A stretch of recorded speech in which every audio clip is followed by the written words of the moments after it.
Greetings, and welcome to How We Do Digital Ministry podcast. I'm Christopher Harris, founder of Faith Growth. You can find us online at faithgrowth.com, where we help our church clients with their digital presence so that they can better engage with their communities online. On this podcast, I have a conversation with a church leader, and I ask them to share how they do digital ministry in their community. Today, I'm excited to be talking with Shamika Klassen, the Tech Chaplain. Shamika, please introduce yourself and tell us how you do digital ministry.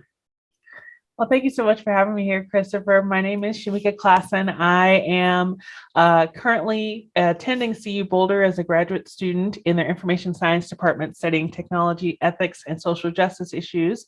But my passion is Tech Chaplaincy. I am the founder and head Tech Chaplain of the Tech Chaplaincy Institute, which was founded in the summer of 2020. We launched on Juneteenth, which happens to be my grandmother's birthday. Wow. And so we help faith communities and mission-driven organizations get empowered with their technology. And the way that I do digital ministry is helping other faith communities with their digital ministry, figuring out the technology side of things, learning, teaching and training on different configurations, setups, the hardware, which is very tricky. And so as a tech chaplain, what that means is we apply the best practices of pastoral care and chaplaincy to the way that we support people with their technology. So we use ministry of presence, and we help facilitate these moments of dignity and grace as people are navigating through what can sometimes be a crisis of technology, and we help usher them through those moments with that dignity and grace. I like that, yeah, because for some people the technology is extremely overwhelming, and that pastoral presence and that approach of dignity and grace is so important, because for people like you and me, it's second nature sometimes, and we forget that, and it's like, no, you got to slow it down and help. So I think that's a wonderful approach and a wonderful mission and service that you have, and so that's why I was excited when the free range priest, who was our guest last week, she said, you need to talk with Shamika, and I said, introduce us. I would love to have her on the podcast. So tell me, one of the questions I'd love to ask, and kind of one of the early questions, tell me of a time that perhaps you experienced God online, or you saw God at work online. Absolutely. So I tend to see God through relationships with people. So I have both a personal and a professional example of this. The personal is with my church at All Souls Church of Boulder here in Boulder, Colorado, where I live. We have Zoom church, and the way they do the passing of the peace is they'll put us all in breakout rooms randomly each Sunday, and we'll just have a chat for about 5 minutes with some folks. And so I've had relationships with people who I've known for years deepen. I've met new people and made new friendships within the passing of the peace, and I've been able to hear how people are doing and continue to expound upon what's going on in the service. And so I've really appreciated that, which is facilitated through Zoom. And then the professional one is, there was a faith community I was working with, journeying alongside out of the Diocese of California, and they were putting together a pledge system that they had previously been doing on paper in person that they needed to digitize. So I helped them put the pledge form together on a Google form and walked them through some of the communication, how they would want to essentially show and train their community how to use this form. And then I was invited to the Sunday service where they rolled out the form, and they sent me a care package for the service, as well as a communion cup and a cracker to go along with the service. And it was just such a sweet moment to be able to see how much that Google form was able to help facilitate this pledge drive for them and move them into that level of stewardship for people and for their community as well. So it was really touching. Nice story. Well, both of those are great. I love that idea about the random Zoom breakouts for the peace too. We'll add that to the list right there. I like that. But I like that I mean, I appreciate that both of those examples are very relational. And, and I think we're getting past this point, but I know that, for a while, some of the resistance with online ministry was, well, that's not real relationships. And as you've just shared, and as many of our guests have shared, it really comes back to the relationships. And they are real relationships online. Do you find that as well, I assume? But yes, I completely agree. I give the example to people of my mother, my relationship with my mom. I don't live in San Antonio, Texas, and I haven't since I was in high school. But my relationship with my mother exists mainly through Facebook posts and phone calls and text messages. And all of those moments that we interact together in the digital space are real to our relationship. Our relationship has grown and manifested. When I got engaged last year on my birthday, I did a Google video call with my mom and showed her the ring and shared the story and all of those things. And it was such a great moment that was facilitated through technology, but it was still real. And when people say IRL or in real life, I think that exists on and offline. Like there's no distinction between real and not real. I think Reverend Jim Keats says it best. The opposite of virtual isn't real, it's physical. So there's the physical space and the virtual space, and both are very real, so that's the way I see it. Yeah, no, I like that. Thanks for sharing that. That's a good distinction there.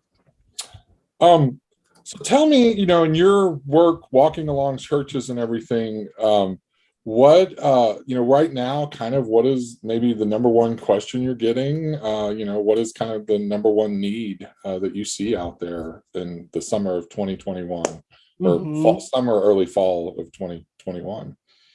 Absolutely. Well, the number one thing that people are talking about right now is hybrid church, hybrid formation, hybrid services, hybrid offerings to their communities. And so people are wanting to figure out, okay, how do we take this technology that we've figured out how to do in the virtual space and incorporate a physical component? Because there are some cases where people are starting to be able to come back together in person. I don't know how long that will last, but for now, as people are coming back into spaces, maybe doing outdoor services, there have been, over the course of the last year and a half, there have been faith communities who have done their services online and gathered new people from around the world who have started to become a part of their community who they don't want to leave behind. There are also people who don't yet feel comfortable coming together physically and would appreciate having an option to be able to participate virtually. So the idea of being able to do things in a hybrid way, whether that is the Sunday morning service or that's the Bible study or that's the deacon meeting or whatever the case may be, that's, I think, what people are trying to figure out how to do now, because it is a very different setup and communication and management of expectations that you're dealing with when you're doing something hybrid versus doing something completely remote or completely physically in person. Yeah.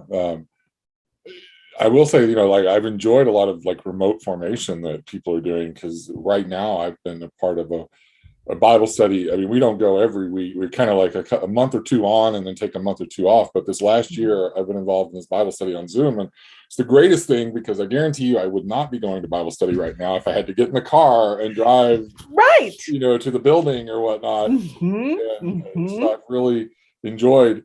And I mean, we're not hybrid in this one. This is all online, but but I see the same possibility. If they wanted to take this hybrid, I would still show up online. And also, I'm doing it with a church in New York City, and I'm in Dallas, so I kind of have to.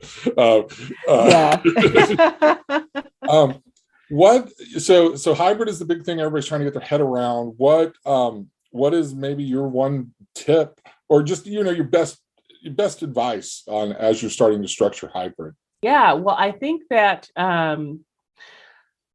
the thing that people can keep in mind when designing either a hybrid service or hybrid formation is to keep in mind the audiences who you're speaking to. So you have your virtual audience and you have your physical audience.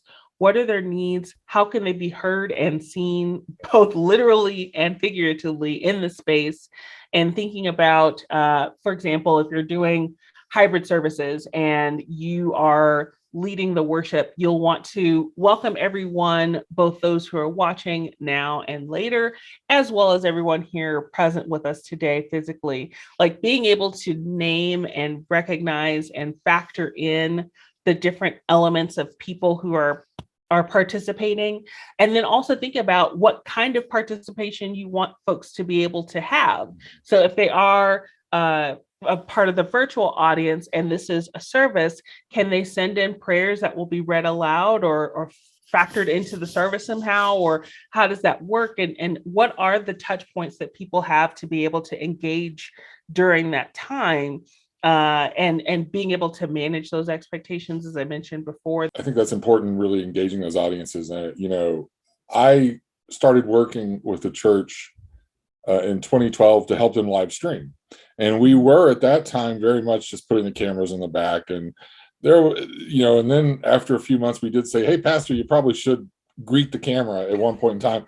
But it's still, though, back then it was still very much, we were in this mindset that they're kind of, it's the second best thing and they're kind of just watching at home. And now, I don't think that'll work anymore. And, I'm not helping that church anymore, but I'm helping other churches. But yeah, so that's that question of like, this is worship and we have worshipers gathered in a main physical space perhaps, and then they're also gathered remotely. And how do we, I think you're remembering those different audiences and how do we include, and those welcomes and the instructions are all very important.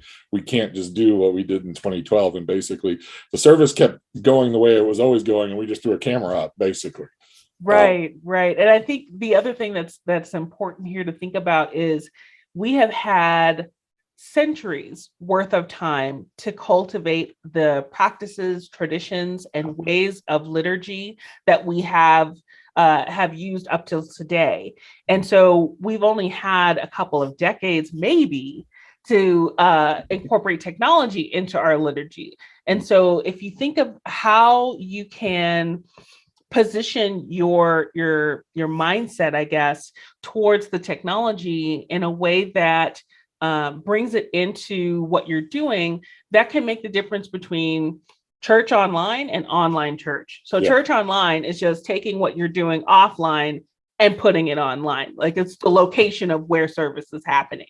Whereas online church is thinking very specifically and strategically and intentionally about what's the technology that we're using and how is this changing our liturgy and changing the experience of what we're offering. No, I like that. I love that distinction of online church versus church online. Yeah, that's another one from Reverend Jim Keith. He's amazing. That's a good distinction. And I think that's the interesting thing to me, and I don't have all the answers, but I think looking at our liturgies and these traditions we have for thousands of years are very helpful. And and really there are some, they give us some ways to play with integrating the technology.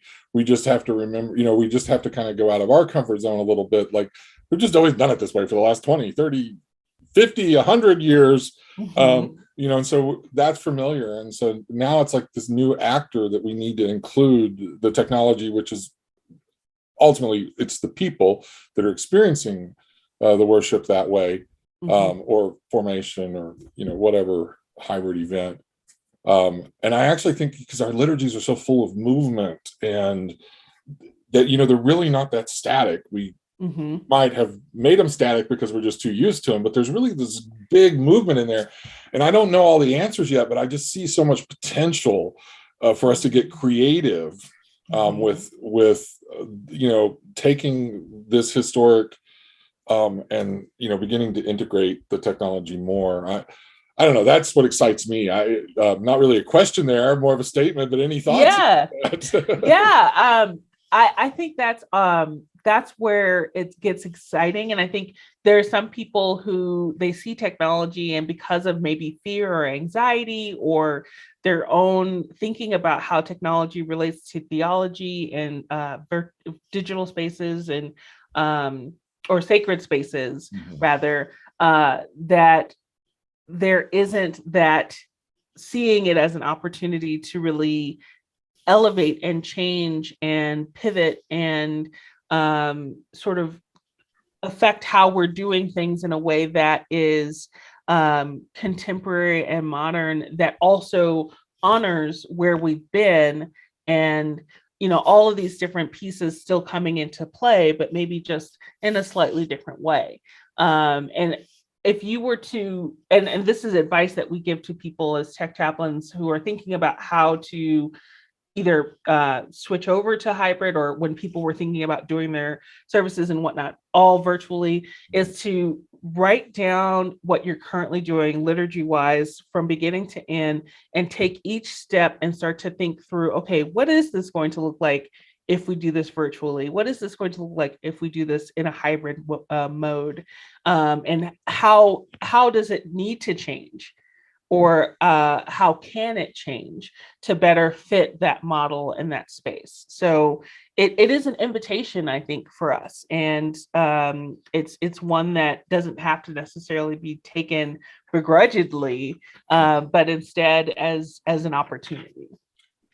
Yes, I particularly like that advice of let's get that ordo out there. We'll use some fancy Latin words today. No, but the liturgy and what are you doing? What is the point of asking those questions as the way into finding the technology? And that's kind of one of the things I always like to hammer home to churches I work with or on this podcast, is that the ministry, the core of ministry and what we are called to do, that is not changing. The technology doesn't change that. Actually, that's kind of staying the same and informs the way we use the technology, because it might not be Facebook in 5 years anyways. I mean, the technology is going to keep changing.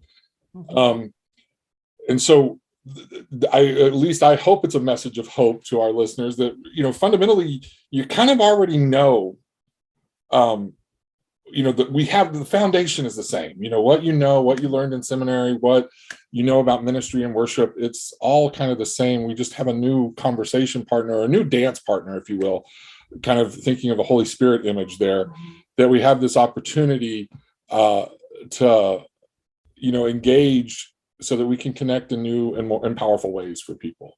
But that foundation is the same, Jesus. Yeah. So yes, always. Well, you mentioned seminary, and I recently had the opportunity to teach a digital ministry class at my alma mater, Union Theological Seminary in the city of New York. And I don't know how many seminaries are taking advantage of this opportunity to finally start a formal way of educating seminarians on digital ministry, but I think it's a huge opportunity, and more seminarians need to be exposed to digital ministry within their training. It's just something that is almost unavoidable at this point. If you're thinking you're equipping tomorrow's faith leaders and not doing something with digital ministry, then that is a misstep. Like you're. Well, it's kind of like, if we think the history of the internet is specifically, it was in 1996 when I was on AOL, it was like we went to the internet, you know what I mean? And, and it was like, oh, I got home from, probably the funniest thing that I always thought was so funny in the late 90s was because I was in college then, and instant messenger, AOL instant messenger was a big thing. And so like, we would always be out, dinner with the friends or the bar or whatever. And then literally everybody that I was just out with, we would all hop on. It's like, check your email before you go to bed or whatnot. And then I would be talking with people on instant messenger. I just saw, anyways, I just remember, but it was still, it was totally separate. But now I don't know where my phone is, but here's my iPad, there's my phone. I was about to say, now it's in my pocket all the time. I mean, we don't go online. We are online. All of us live our lives, hybrid, integrated, online, or I need an answer, and so, and I think that goes to why they need that education. And then the question I was going to kind of ask you about, so what does that mean as, I think sacred space is important, and the church, we've always had our buildings, and and a lot of times our buildings, what in the next 5, 10, 20 years, I mean, where do you think the place of the building is, and Do we maybe need smaller buildings and not as big? Or, I mean, do you have any thoughts on kind of our use of physical space as we go forward? That is an excellent question. Because I'm of the mindset that God is omnipresent in all spaces, right? So as more people are engaging in life in the digital space, then that may lead to less need of large physical spaces to gather. I wouldn't say that there won't be any place for physical spaces, certainly in the future, but I would maybe say that their form and their function may change. There may be opportunities for more collaborations, more partnerships with community members, more bringing more people in the building to use it for multiple purposes other than just services and offerings for your faith community. Because maybe some of those things are either going hybrid or virtual, or people, it's maybe changing in a different direction to where you're not using the building as much as you were before, but the building is still a space that could be used by others. So that's where I could see things possibly going. And as buildings, if they exist already today, then there's probably not going to be expansions on buildings or this kind of thing happening in the future. But certainly building maintenance, that's always going to be there. So Yeah. yeah. I like that because I agree. We're still going to need places to gather, and especially the concept of sanctuary, a sanctuary, a worship space is not going anywhere. But do we perhaps, if there was a bigger church with big education facilities or gyms and things like that, may not be as important going forward. And I don't know, because I've even been telling some churches, why don't you take a Sunday school room you're not using that much anymore and let's turn it into a studio? And it's not a bad idea. Yeah, start doing their way you can do your hybrid production or formation, some things like that. So tell me, what about digital and online ministry gives you hope for the future of the church and faith communities? I think that I feel like it reminds me of when, like the Gutenberg Bible transformed the church. I feel like what we're doing today is going to be talked about in church history 100 years from now. And so we're living church history in this moment. And it gives me hope that the future of faith is going to survive, and not only that, but actually thrive. Yes. And do in part because we are embracing and taking advantage of the technologies that people are using in their everyday lives. I think that Jesus was someone who hung out with the common people, and that is where he went, where the people were.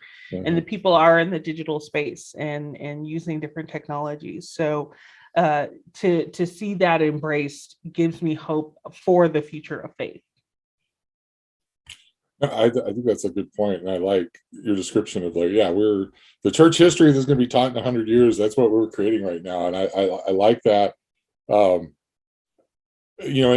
to me, there's hope in that. There's also, just having studied church history, I know that even with the Reformation and the Gutenberg Bible and all that, it wasn't settled in 5 years. A lot of the Reformation was about 100 years to shake out. There is some hope that, like, right now we're going crazy. I talk with pastors, and it's like every week it's a new experience as they're trying to figure this out. And the good news is, that it took a while even for the Reformation to shake out and things to become normative. So, give yourself grace in the fact that we're trying to figure this out. We're trying to create the new normal, and it's going to take a while. But it comes back to those relationships where we kind of started this conversation. It's really about that relationship that's the key importance, and then your willingness to keep trying to figure out what works best to facilitate that relationship, so that we're, as Luther said, little Christ to each other. I love that incarnational. We're little Christ to each other, and we're that body of Christ living out the mission in the world. What would be the a piece of advice or a final thought or anything I didn't ask you about that you wanted to talk about that you can leave our listeners with as far as digital ministry is concerned? Yeah, well, I would say you actually said it, which is to give yourself grace. That is a huge part of this. When you are learning new technologies, when you're incorporating technologies, it can be daunting. It can be things will go wrong. Let me say that very clearly. And so it's a matter of being able to figure out what to do in the moment, to overcome it, to all of these things. So grace is so necessary, not only for yourself, but for everyone else involved in the process. Just slather it all in grace, and you will do well to do that. You see that just I love that, and this interesting image popped in my head as you were saying the grace, because things will go wrong. And I think about the story. I don't know if this is folklore or this is true. I should probably look it up. That why did we end up with altar rails? Because they got tired of the animals wandering up into the. You think about worship with animals. I assume this is true, but that's the lore that I've learned about where the altar rails originally come from. Is it was to keep the livestock out of the nave. But you think about our worship is not, and I say that as like worship has always been a little crazy and always been a little imperfect, and they found solutions, within the context and the time. And if that is really where the rails came from, then hey, they said, boom, let's put up a rail and that'll keep them, back there. So like you said, be ready to kind of iterate in the moment, figure it out, and then you'll figure out the best practice for the next time. And so that now I'm gonna have to go look that up. I was told that like when I was in high school or college or something, from a pastor, but I'm like, was this lore or is this I'm like, good story though. I mean, yes, indeed. All right, everybody, that's all the time we have for today. I want to thank you, Shamika, for being a guest on How We Do Digital Ministry. I want to invite all of our listeners, if you're listening in your favorite podcast app, make sure that you've subscribed. If you're watching us on Facebook, please subscribe to our Facebook channel so you get notified when the new episode comes out. Shamika, how can our listeners find and follow you online? Well, we do have a link tree that has all of our social media and our website and all the things that we're doing, but we're also available at techchaplain.com. We're on the social media at Tech Chaplain or tech_chaplain on Instagram. And we are always excited to journey with folks. So feel free to reach out to us if we can be helpful in any way with you and your technology. Awesome. So we'll put the links to the website, the social media, and the link tree in the show notes. So please, go follow Shamika, go check out her ministry, the Tech Chaplaincy, and be sure to reach out if they can give you, if y'all would, I know she can help, so reach out if you need that type of help. All right, I want to thank you again for listening. I'd like to invite you to connect with you in another way. So we have a Facebook group called How We Do Digital Ministry. I mean, such a unique title. It is a place where you can connect with other church leaders and discuss all things digital ministry for the 6 days in between the new episode on the 7th. So there's a link in the notes where you can join that Facebook group, come in, join the discussion, and we'll discuss, sharing the gospel online. All right. Until next week, I want to say peace and blessings to you all. Thanks. Talk to you next Tuesday.